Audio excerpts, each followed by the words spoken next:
Assalamu alaikum, my brothers and sisters. Very important message that I have for you regarding the mercy of the Almighty. There are a lot of people who live a very normal life, and the normal life would mean that we try our best to earn the pleasure of the Almighty, to fulfill the instructions that He has asked us, to stay away from the prohibitions, but we do falter. That's a normal life. A normal life means we falter. We're not perfect. We are not angels. We are not, created without imperfection, but rather we are human beings. So we will try our best. From time to time, we will falter.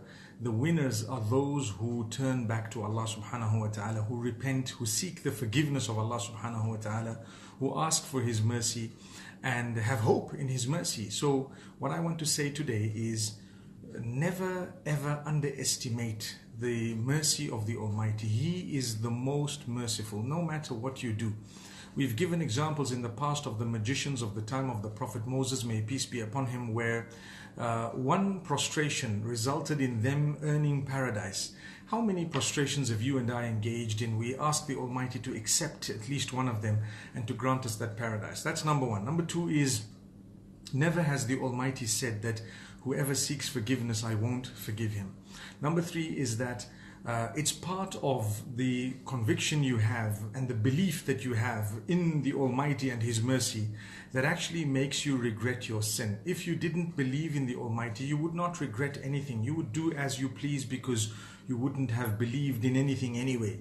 But the fact that you regret your sin is actually a sign that the Almighty loves you, you love the Almighty, and you are trying to develop your relationship with the Almighty and become a better person. So when you've committed a sin, as much as we should never undervalue or underestimate the seriousness of a sin, we should also never lose hope in the mercy of the Almighty. We should understand that the Almighty is the most merciful, the greatest. He is the one who is ever ready to forgive us, no matter what we've done. If you were to repeat a sin 20 times and seek forgiveness 20 times, He will forgive you 21 times. Subhanallah. That's the Almighty. That's His mercy. But like I say, we need to strike a balance. Never let the amount of hope you have in the mercy of the Almighty lead you into the sin. But never ever commit a sin and then think that, you know what, I cannot achieve the forgiveness of the Almighty because I've been so obedient, I've been so good, I've been so such a pious person, or I've tried to be, and now look, I've faltered, I've let myself down, I've let the Almighty down. No. You have made a mistake. You're just a human being. You will turn back to the Almighty. You will seek the Almighty's forgiveness, and inshallah you will be able to earn His pleasure and His mercy once again. So always remember that balance. We're human beings. We falter, we make mistakes, we do things that are not correct, we do things sometimes intentionally, we commit sin. That sin is generally of a minor nature, but sometimes even if it's a major sin, you need to just seek the forgiveness of the Almighty. And to be very honest, He's made that so easy. So Allah Almighty is always waiting for us to seek forgiveness. When we seek the forgiveness, feel good about it. Don't go back and start doubting your connection with the Almighty. Don't go back. Don't allow the devil or shaitan to make you go back and start thinking to yourself, you know what, I think I'm not normal, I'm very bad, I'm satanic, I'm a devil, etc. All those thoughts are from shaitan himself. So the minute you've sought the forgiveness of the Almighty, turn back and smile and continue in your path. Don't look back in a way that makes you lose hope once again in that mercy of the Almighty, or doubt the forgiveness of the Almighty. I've come across people of late, more and more of the young, who are suffering OCD. They suffer so many other sicknesses. They become depressed, etc. for many reasons. May Allah make it easy for you. And I pray that inshallah we can help you, and even the others, those around you, can assist you. But a positive point is, a lot of the people are sometimes let down by themselves, and they think very low of themselves sometimes. You are clean, subhanallah. You are worthy of the mercy of the Almighty. You are forgiven by the Almighty. You are a normal human being. You have made mistakes just like everyone else. Now, pick up your pieces and inshallah make your puzzle once again. And inshallah you will be from among those who've earned the mercy of the Almighty. So, we will always hope in the mercy of the Almighty. Like I always say, we've all committed sins, myself included. We're not perfect. We're not angels. we seek the forgiveness of Allah, we have hope in the mercy of Allah, we interact and mix with those who are really good, and at times you will have to interact with those who are not good. Sometimes we say stay away from this one, stay away from that one. Obviously that means if you cannot help them and if you cannot benefit them in any way, then to protect yourself and your sanity and your own to protect your own brain and your body, your system, you may have to stay away from certain people. And that's why when we say stay away from toxic people, it's a toxic meaning you cannot help them, you tried to help them, in fact it started affecting you in such a negative way. In that particular case, yes, you will have to stay away from such people, but there comes a time initially before you actually stay away from them, that the interaction makes you drop a level at times, because sometimes you get close to the Almighty, you're actually so happy, so content, and then you interact with people who drop that level of yours. You start backbiting, you start sinning, you start looking at things that are considered sacred as non-sacred, you start thinking dirty thoughts and so on. Yet that was not the case when you didn't interact with X, Y, and Z. Well, that means that interaction has actually shaken you a little bit. It's made you come to reality, to realize that, you know what, company does affect you. Don't lose hope. Go back into the mercy of Allah subhanahu wa ta'ala by protecting yourself. Perhaps have minimum interaction with such people, whatever is necessary, whatever is needed. Don't be evil, don't be nasty, don't be harsh, but protect yourself.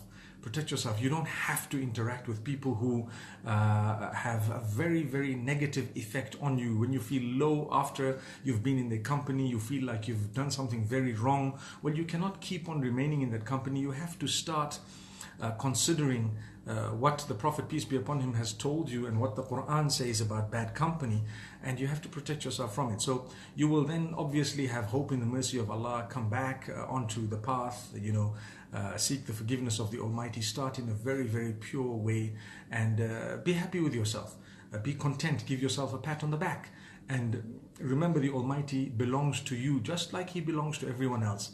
He loves you, He created you, He made you just like He made everyone else. So don't think you're any lower than someone in terms of ability and access to the Almighty. No, you have access to the Almighty, you definitely do. You need to call out to Him, and you need to feel convinced that that is the Almighty, the most merciful, the most beloved, the most beneficent, the one who loves the most, etc., etc.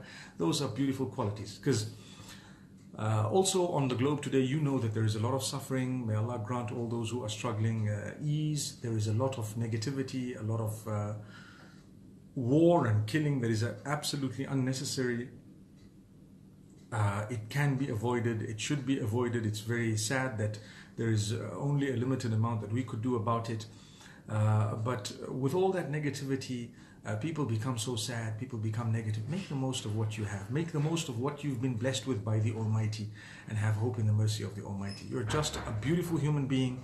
You need to make sure that you live in the best possible way. Whilst Allah's given you this life, you actually try your best, you keep on going, and alhamdulillah, I hope that you feel much better. And this is dedicated to all those who might have been feeling a bit low, you feel distant from the Almighty. No. Make sure you get up, you fulfill your prayers, you do your salah, you turn back to the Almighty, and you feel good about it. And inshallah, it will boost you, it will make you feel good once again. The Almighty's mercy is far greater than anything you have done.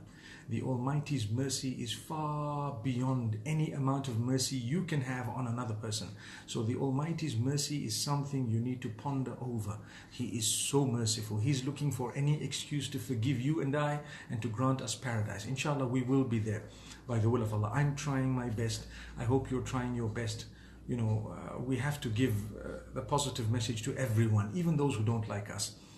We give them a positive message, we try with them. We might have to stay away from them, like I said earlier, but we have to try, we have to keep trying, inshallah. I hope that message has benefited. What prompted me to actually come live today, it's a Sunday afternoon here in Zimbabwe, and subhanallah, I was dealing with a case where someone was feeling so low, yet they're a good person, a very good person, because of a sin or two they've committed, and they needed that hope and the courage, with a balance, in the sense that yes, we've all committed sins, we've all done bad. Let's not pretend that we're angels, because we're not. We're not evil people, but we have made mistakes. If it was not for the mercy of Allah, we would be depressed, we would be sad, we would be people who've really lost the plot, because that mercy of the Almighty is something that is great in terms of a gift from the Almighty. What a great gift. So alhamdulillah, my brothers, my sisters, may Allah bless you all. Inshallah, I hope to be back again soon with another live session. I haven't been live for a while. Inshallah, I will be visiting the Philippines this weekend, and then Indonesia the following weekend. We have a whole lineup of events. One, inshallah, the first one will be in Zamboanga, and then one in Manila, and then in Davao. And thereafter, beginning of October, inshallah, I will be in Lombok as well as in Jakarta. More details, inshallah, on my Instagram pages, by the will of Allah. Inshallah, I'll post this up on YouTube just for the benefit of one and all. Inshallah, I'd like to also speak about a very important topic, and that is parents. Once again, I've come across cases of abusive parents, and the blackmail that they sometimes would use, which is religious blackmail, such that they use religion in order to keep the child in a certain position and place. We'd like to talk about that, inshallah. If you have any points that you want me to raise, you can email me on muftimenk@gmail.com, inshallah. I hope to see the emails. I would see quite a few of them. Sometimes I do miss the emails, and that's because of the volume. It's not like I don't want to respond. I don't reply. If I don't reply, it's one of two reasons: either because of the volume, or because I believe I cannot really help you besides say a silent prayer for you. Sometimes the problem is so big that it's not easy for me to help. So may Allah bless you guys. Always lovely to speak to you guys, and inshallah hope to see you again soon. Assalamu alaikum wa rahmatullahi wa barakatuh.